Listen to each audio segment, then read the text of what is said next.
어버이날 전날이죠. 5월 7일 날 아주 긴박한 순간이 있었고 가슴을 쓸어내릴 듯한 그런 한 사건이 있었습니다. 두 모녀가 오후에 울산대교에서 너무 마음이 살아가기가 힘들고 어렵다는 이유로 울산대교 제일 바깥 난간 거기서 두 모녀가 자살을 기도하려고 서 있었습니다.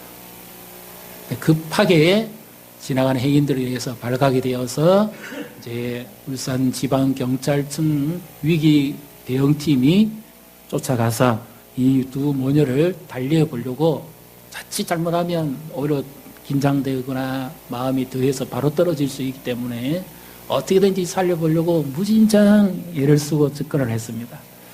근데 나중에 쫓아간 한 경관이 차 안에 있는 이 딸은 16살, 어머니는 40살입니다. 딸이 평상시에 늘 기록하고 있었던 수첩을 발견하고 그 딸의 수첩에 보니까 엄마와 아빠와 함께 있었고 자기가 지냈던 이런 날들을 기억해냈던 것들이 있었습니다. 그래서 그 가운데 딸의 이름이 적혀 있는 것을 보고 조심스럽게 그 딸의 이름을 누구누구야 하고 불렀습니다. 그때 이 딸이 눈길을 경관 쪽으로 돌리고 점점 마음을 열기 시작했습니다.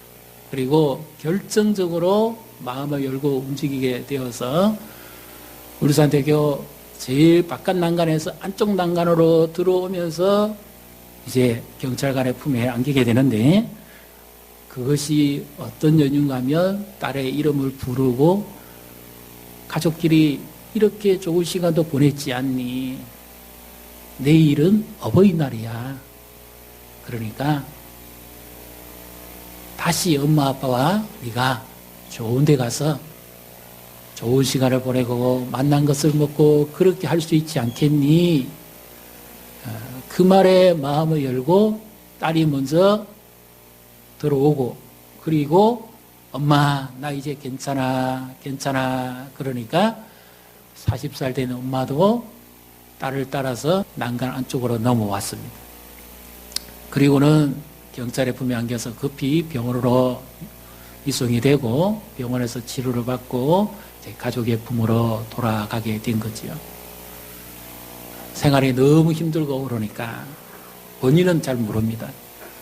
하여튼 극단적인 선택을 하려고 했던 이 두 모녀가 한마터면 다시는 돌아오지 못할 길을 갈 뻔했던 이 두 모녀가 어버이날인데 그 말에 발걸음을 돌이켜서 다시 생명이 유지가 되고 가정이 다시 이렇게 평온하게 되었다고 하는 그런 사건이었습니다.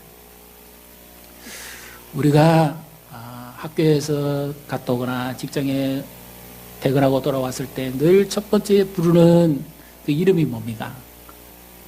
어렸을 때는 엄마 그러면 엄마가 우리를 쳐다보고 그래 뭐 줄까?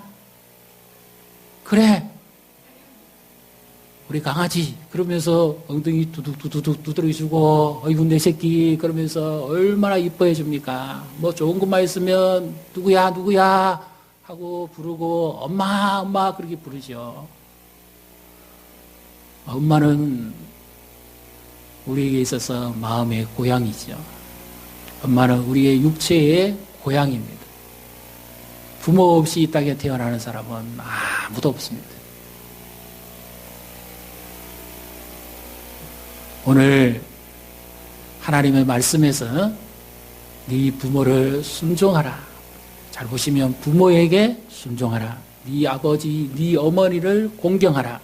계속해서 이와 같은 말씀을 전하고 있습니다. 성경적 의미의 부모는 우리 동양적 사고와는 좀 다릅니다.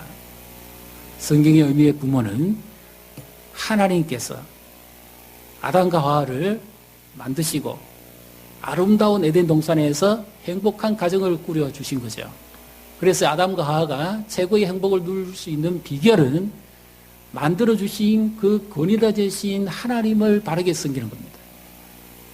그렇게만 하면 그들이 필요한 모든 것을 하나님이 공급해 주시고 그들의 삶은 평안하게 되는 겁니다. 이와 같이 최고의 권위자 되신 하나님이 우리를 이 땅에 태어나게 하기 위해서 주신 권위자가 부모님입니다. 그래서 부모님은 나를 이 땅에 생명을 주고 태어나게 하도록 하기 위해서 하나님이 쓰신 하나님 다음의 권위자가 바로 부모입니다.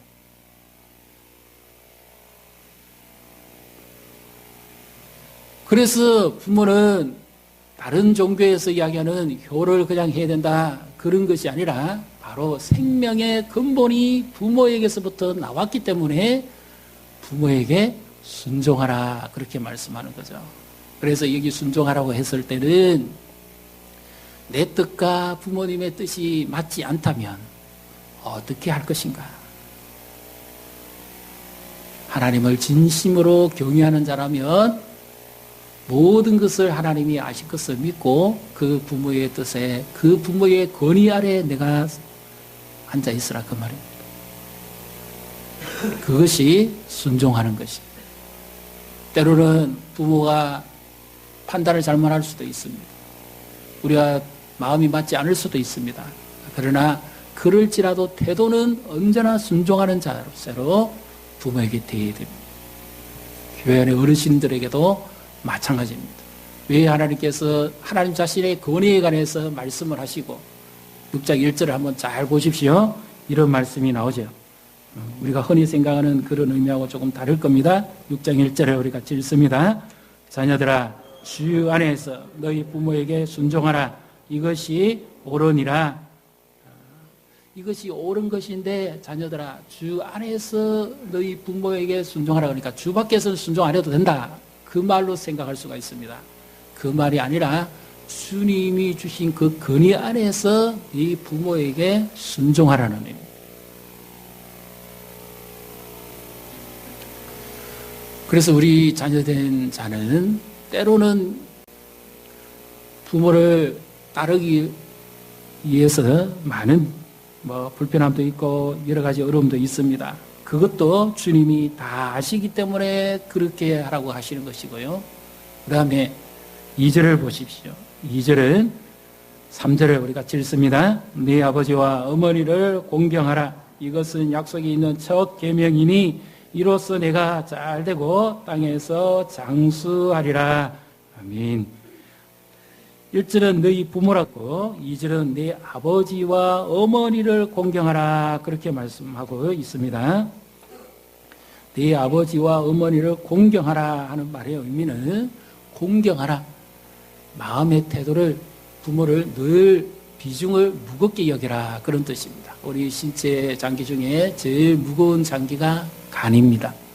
간이 손상되면 생명이 점점 줄어들어가는 거죠. 이처럼 부모에 대한 태도가 늘 신체 중에 간이 하는 역할처럼 그렇게 무겁게 부모를 대해야 된다 그 말입니다. 교회 안의 어르신에게도 마찬가지고요. 권위자에게는 그렇게 대해야 된다 그런 의미입니다. 그래서 이것이 힘들기 때문에 하나님께서 유독 약속을 준 첫 번째 계명이다 이렇게 말씀합니다. 이 자리에 계신 분들은 부모도 계시고 자녀된 분도 계시고 또 부모의 자녀도 계시고 그럴 것입니다. 그러다 보면 어른들을 모시고 부모를 공경하고 살라 그러면 여러 가지 많은 형편상 안 맞는 부분도 있을 거예요. 이럴 때도 우리 부모를 따라야 됩니까? 예를 들면 부모가 내게 아무런 도움을 주지 못하고 인생의 짐을 자꾸 져줍니다. 경제적인 부담을 자꾸 주고 또 병원에 계신 분들은 얼마나 그분들을 모시기가 어렵습니까? 약간의 치료를 요하고 나오신 분들은 괜찮지만 노인성 질환을 앓으신 분들은 시간이 오래되면 이 병원비가 감당이 안 됩니다. 그래서 저도 사회 가면서 겪어봤지만 정말 효를 다하고 싶고 그렇게 하고 싶은데 나중에 이 지병이 계속 연장되어 가니까 집 한 채 다 팔아도 감당이 안 되는 거예요.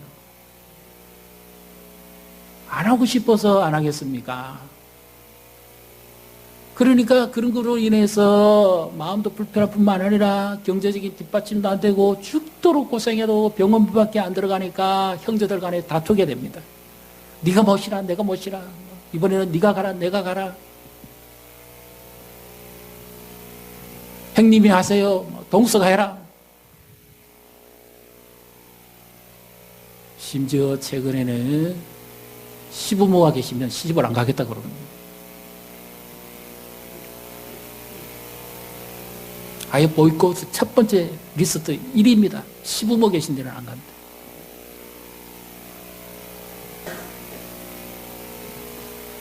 그만큼 어른을 대하기가 어렵고요. 에이징, 나이 먹어감, 연세 드신다는 것은 내계가 사라집니다. 체력이 사라집니다. 경제의 빈곤을 겪습니다. 젊었을 때는 열심히 일해서 부모의 돈으로 자녀를 다 먹이고 다 키웠잖아요. 지금은 일선에서 은퇴해가지고 더 이상 경제적 힘이 없습니다. 경제적 힘이 없으니까 외출도 잘 못합니다. 찾아오는 친구도 없고 부담되니까 서로 만나지도 않습니다. 관계가 끊어집니다. 그렇게 되다 보면 점점 자신의 감정적으로도 마음적으로도 약해집니다. 마음의 병이 오기 시작합니다. 육체의 병이 오기 전에 마음의 병이 먼저 옵니다. 누군가 만나서 말할 대상이 있어야 되는데 말을 못하고 이 언어 실어증 같이 외로움을 탑니다. 고독에 빠집니다. 함께 할 수 있는 시간이 줄어듭니다. 그러니까 네 가지가 동시에 찾아옵니다. 노년의 위기입니다. 나이 먹는 것도 서러운데 모든 것이 다 상실되어가는 시기가 바로 노년기입니다. 예전 같지가 않습니다. 얼마나 외롭습니까? 몸과 마음, 물질 모든 것 다 희생하고 제대로 먹지도 드시지도 안 하고 제대로 입지도 갖추지도 못하고 자녀에 의해서 희생하고 다 섬겼건만 돌아오는 노년은 너무 초라합니다.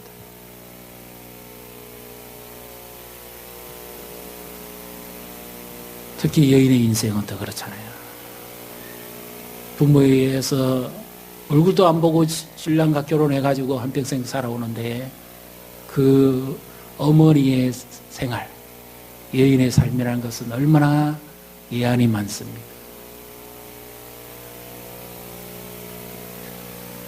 어느 시인이 쓴 엄마는 그래도 되는 줄 알았습니다 라고 하는 바로 그런 글귀에도 보면 이와 같은 내용이 담겨 있지요.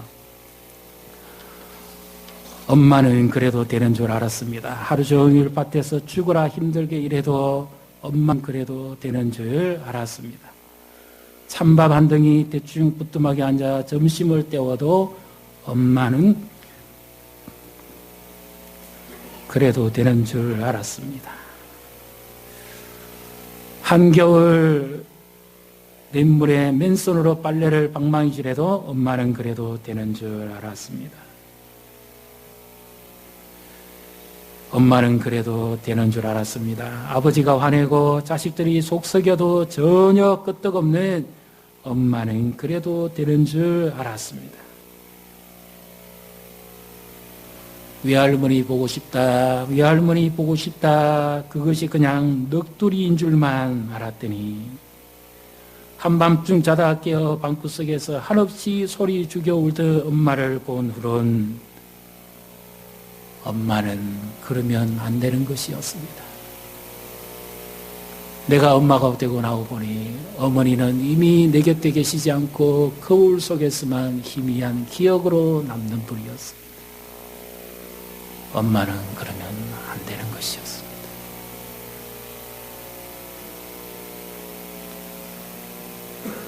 출애굽기 20장에 보면 하나님께서 계명 가운데 약속을 합니다.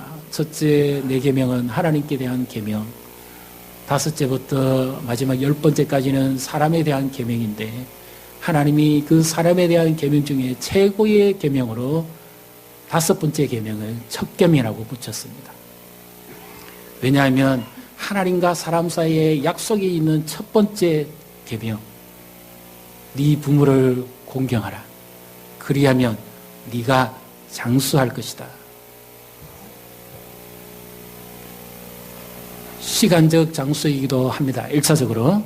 그 당시에는 우리 어르신들이 불과 한 20년 전만 해도 연세를 많이 사셔봤자 한갑잔치는 61이 아시죠? 그러니까 그때 되면 많이 사셨다는 말입니다. 60 사셨으면 많이 사신 분들입니다. 그전에는 55세, 40세 이 정도에서 주로 많이 돌아가시는 경우가 많았어요.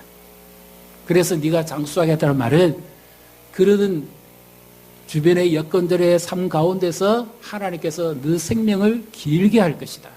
그래서 시편 128편에 보면 여호와를 경외하는 자는 자손의 자손을 볼 것이다. 오래 살아야 자손을 볼 거 아닙니까? 50도 못 사는데 무슨 자손의 자손을 봅니까?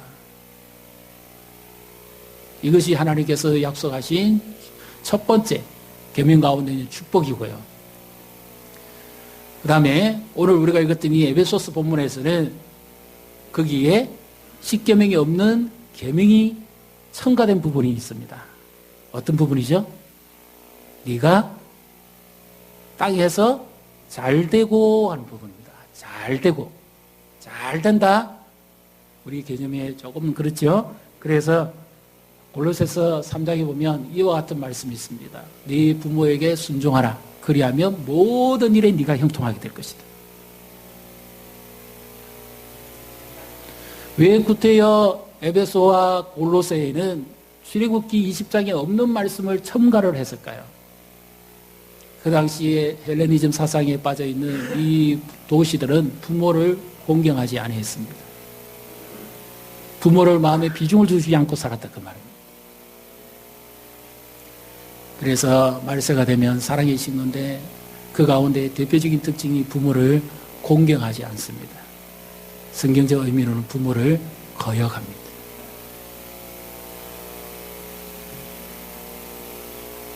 어떤 아이가 성경을 읽으면서 암송을 해야 되는데 내 부모를 공경하라 해야 되는데 네 부모를 공격하라 그랬어요.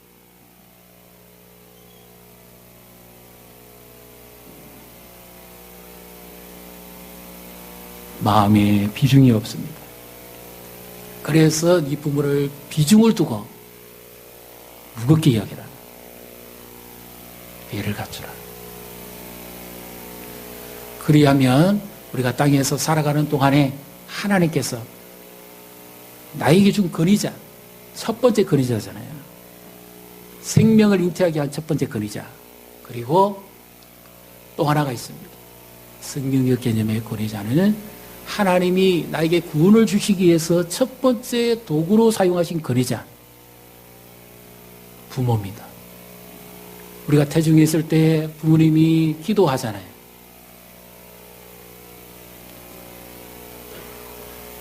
성경 읽으시잖아요. 예배드리잖아요. 내가 태어나지도 아니했지만 생명의 줄이 연결되어서 하나님 주신 말씀을 내 모태로부터 듣지 않습니다. 하나님의 말씀이 전달되어지는 첫 번째 통로를 하나님이 부모에게 두신 겁니다. 그래서 부모는 내 마음의 고향이기도 하고 내 생명의 권원이기도 하고 내 믿음의 첫 번째 권위를 하나님이 두신 분입니다. 그래서 부모를 공경하면 하나님께서 잘 되게 해주시겠다는 그 이유가 여기에 있습니다. 십계명에 보면 최고의 핵심적인 게 뭡니까? 하나님 사랑과 이웃 사랑이죠. 내 이웃의 제일 첫 번째가 누굴까요? 성경의 개념을 하면 부모입니다.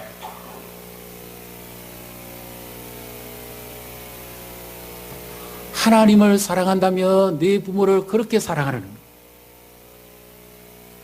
그러면 하나님께서 네가 정말 나를 경외한다는 것을 내가 알겠다. 그리고 네가 부모를 모시는데 심히 어렵고 힘든 것도 내가 안다. 그러나 네가 나의 권위에 순종하고 내가 너에게 준 부모의 권위에 네가 순종한다면 나는 너를 도울 것이다. 네가 관계 맺고 있는 모든 환경에 그리고 네가 처해 있는 모든 여건 속에 그리고 네가 하고 있는 모든 일들에 하나님께서 온전히 간섭을 하셔가지고 그 모든 일이 잘 되게 해주시겠다 하는 첫 번째 약속입니다. 믿으십니까? 그 다음에 또 하나, 이거는 물질적인 복만한 이야기한 게 아니고요. 혜택만한 이야기 아닙니다. 그 다음에 또 하나는 그렇게 그 부모로부터 이어받았던 믿음의 기업이 네가 너의 자손들에게 자자손손에게 전해줄 수 있도록까지 너의 믿음이 더욱더 이렇게 자라가게 그 기업을 내려주시겠다는 바로 그와 같은 약속입니다. 첫 번째도 좋지만 두 번째가 더 중요하죠. 내 뒤에서 믿음의 대가 끊어진다고 생각해 보십시오. 그래서 하나님께서 네가 네 부모를 그렇게 잘하면 내가 너의 모든 것을 책임지고 그렇게 너도 그렇게 받도록 해주겠다. 그와 같은 약속입니다.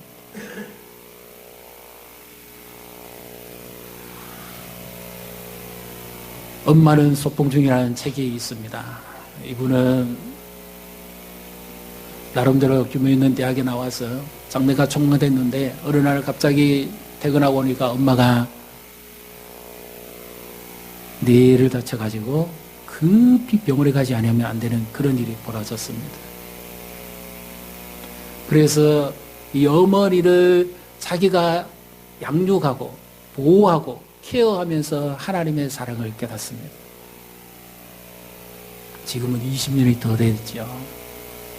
엄마는 20년 동안 자기하고 말 한마디 한 번 못합니다. 병원에 누워만 있습니다.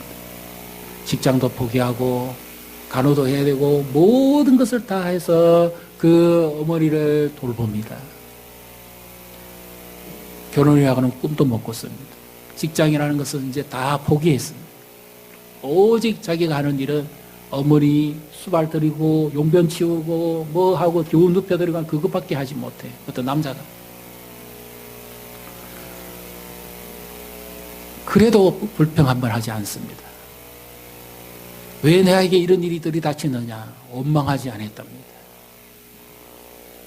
하나님께서 내게 주신 부모님이고 어머니이기 때문에 그랬더니 하나님께서 이 사람이 생각하지 못했던 도움을 나타내 줍니다. 호스피스 자원봉사자가 이 소식을 듣고 와가지고 그 어머니를 옆에서 돕기 시작합니다. 처음에는 오래 그러겠지 그랬는데 그것이 아니라 이렇게 지극정성으로 어머니를 모시는 그 젊은 남자를 보고 감동을 받은 거예요. 근데 알고 보니까 신앙이 있습니다. 그래서 어머니가 병상에서 맺어준 하나님이 짝지어준 사람입니다. 결혼도 못하겠다 했는데 결혼해서 두 자녀를 낳았습니다. 직장도 못 가지겠다 했는데 직장까지 반듯한 직장을 얻었습니다. 하나님께서 소문나게 하셔가지고 오히려 더 좋은 기업에 취직하게 만들었습니다.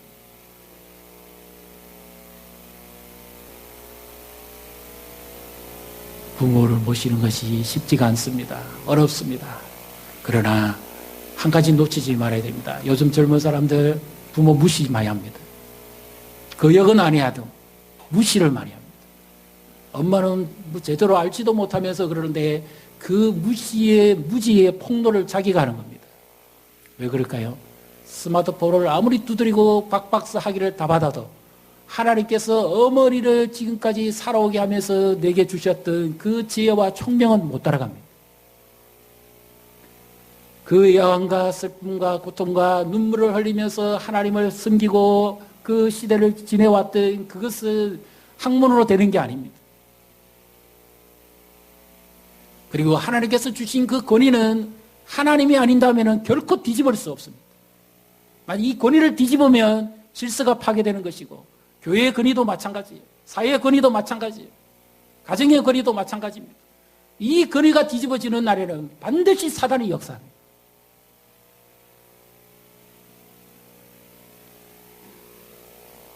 그래서 하나님께서 이 권위를 그렇게 귀중히 여기는 겁니다.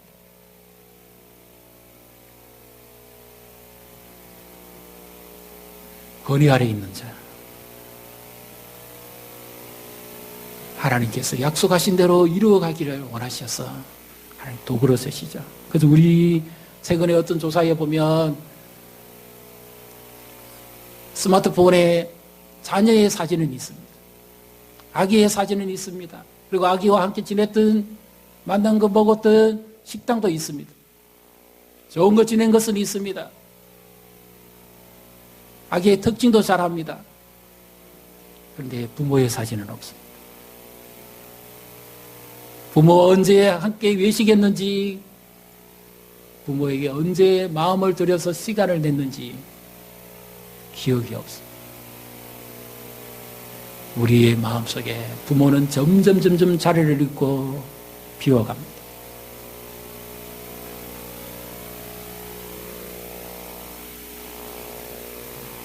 그러나 우리 부모님의 마음은 어떻습니까?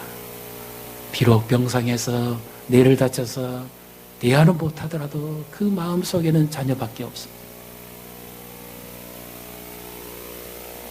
오직 부모의 마음은 자녀 잘 되는 것. 요즘은 큰 소리도 못 친대요. 쫓겨날까 싶었어. 매 맞는 부모가 그래 많답니다. 그래도 소문도 안 냈는데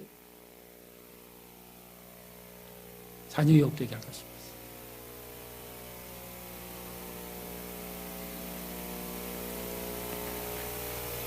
부모의 마음밖에는 자녀밖에 없습니다. 우리의 마음에는 무엇이 있습니까? 자녀들의 마음에는 부모가 있습니까? 없습니다. 점점 비워냅니다. 우리 양주동 박사가 생각했던 그 어머니의 마음, 그 가사를 우리 한번 보십시다. 나실 제 괴로움 다 잊으시고 기를 째 밤낮으로 애쓰는 마음, 진자리 마른 자리 가라앉으시며 손발이 다닳도록 고생하시네. 하늘 아래 그 무엇이 넓다 하리요. 어머님의 희생은 가히 없어라. 어려서 안고 업고 일러주시고 자라선 문기되어 기다리는 마음, 알을 쌓아 그를 뗄 쌓아 자식 생각에 고우시던 이마 위에 주름이 가득 땅 위에 그 무엇이 높다 하리요. 어머님의 정성은 지극하여라. 우리 3절의 가사를 한번 같이 노래를 부르시고 그 마음속에 어머니를 한번 생각해 보십시다. 사람의 마음속에 온가지 소원, 어머님의 마음속에 오직 한 가지 아낌없이 세를 자식 위하여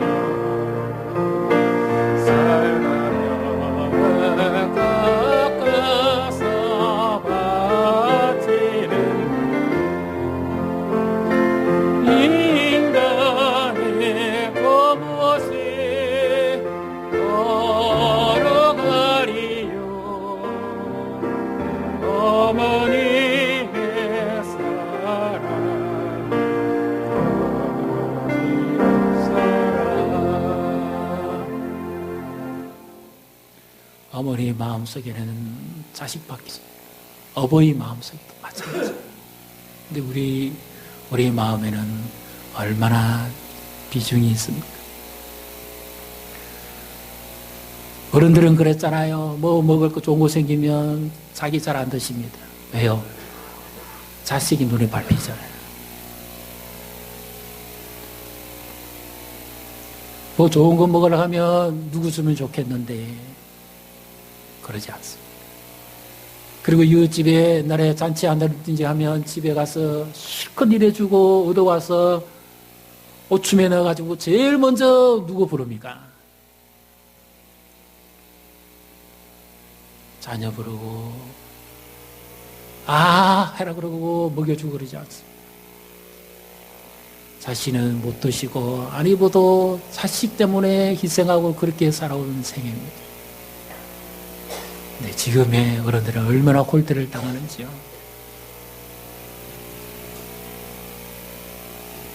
살과 뼈를 깎는 마음,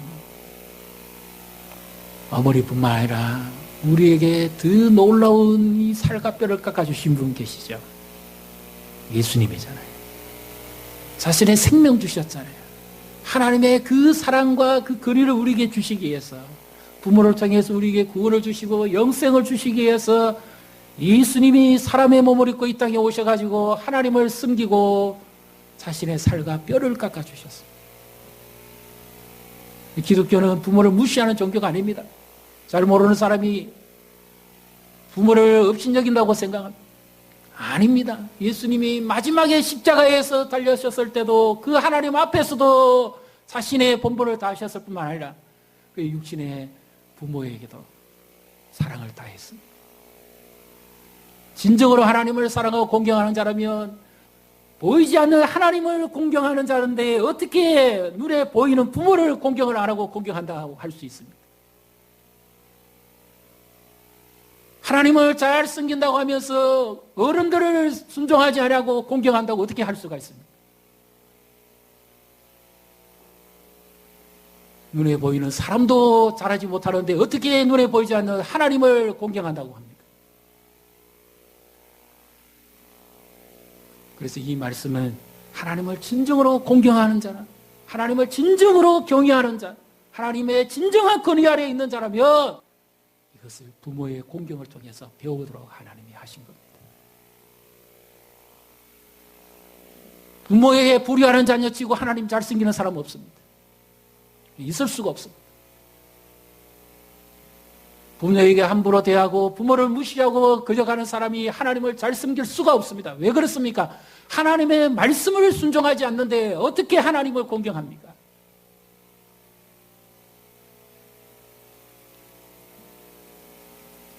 부모의 관계가 막힌 사람은 하나님 관계가 막혀 있습니다.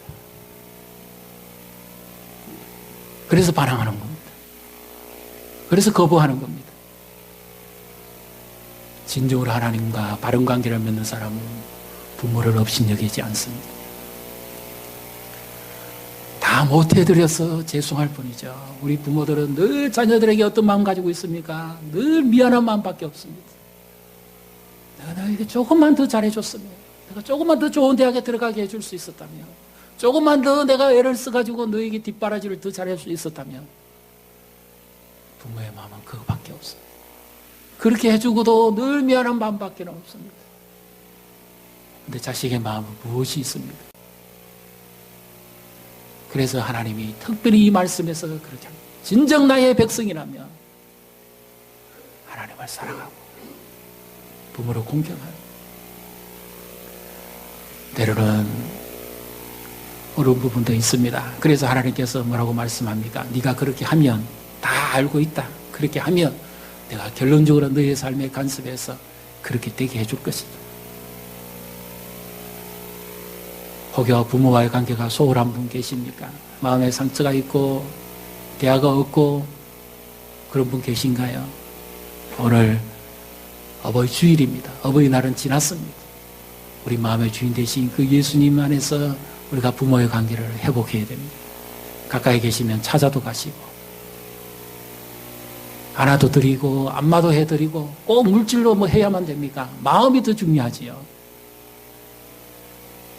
마음에서부터 진정 부모를 가까이 하고 사랑하고, 또 우리 부모들도 그렇게 자녀들을 위해서 축복하고 기도하며 살아갈 때 하나님의 기뻐하는 아름다운 가정, 아름다운 자녀, 아름다운 부모, 아름다운 삶을 살아가게 되고, 또 이렇게 해서 하나님께서 우리의 미래를, 노년을 더 아름답게 이루어간다는 사실을 믿으시기를 주님의 이름으로 축복합니다.